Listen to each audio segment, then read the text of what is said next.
Harmon, Commander-in-Chief, Tested Brian Duffy, Adjutant General.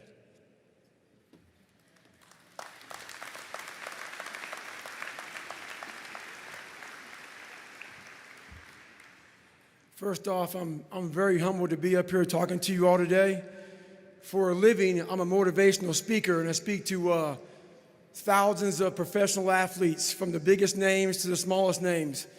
And when I saw Doc walk in here with the Congressional Medal of Honor, this is the first time in my life I got nervous to speak in front of a crowd. That's how much I respect this man up here.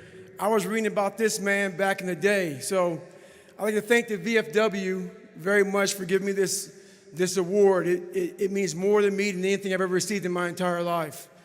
I'd like to thank my grandfather, Sergeant Jack Gardner, who is now deceased. This would be the happiest day of his entire life. I'd like to thank my mom up here, who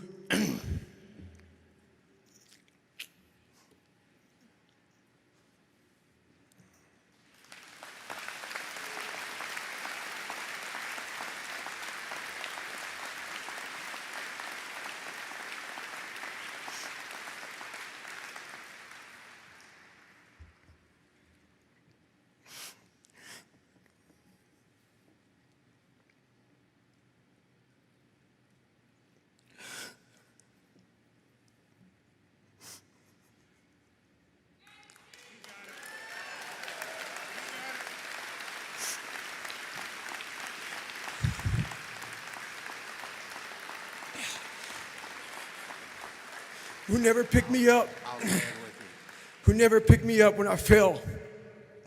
She taught me how to get up when I was knocked down. I thank my uncle for always being there for me. And I thank all of you out here who fought in these wars. You have no idea how big of a deal this is to me. I was not always this strong guy you see. I went through a lot of hard times in my life to get here today. And a story I'll tell you with real quick. I tried once to get in the Air Force to be an Air Force pararescueman, and I quit for fear of the water. I was 175 pounds. I left the Air Force 4 years later at 300 pounds. I went from 175 to 300 pounds. There's a long story in there on how that came to be. But I sat around and read a book on the Medal of Honor.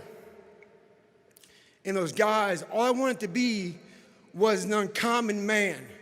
And my whole life, I was not that. Much worse than that. But I read stories about men like you, Doc, who had the courage to jump on grenades and stuff like that. So I came home one day from working at a job called Ecolab, where I sprayed for cockroaches. Made $1,000 a month, weighing 300 pounds. And I got home and I watched a show on Discovery Channel of guys carrying boats and logs, Navy SEAL training. And I decided to make a change in my life. And I called the recruiter up, and he asked me these questions. You had to meet a certain age, like a certain height and weight limit. I was 6'1" and 300 pounds. He laughed at me. 7 other recruiters laughed at me. One recruiter finally said, "Come on in, I'm too busy to talk to you on the phone." He didn't know how much I weighed. I walked in the recruiter's office, and he looked at me and he said, "You're fat and you're black." I said I wanted to be a Navy SEAL. I didn't know there had only been 35 African-American Navy SEALs at that time in over 70 years. He said I basically had to lose 106 pounds in less than 3 months because of my age. I was getting too old. I came back 3 months later, 106 pounds lighter. Thank you.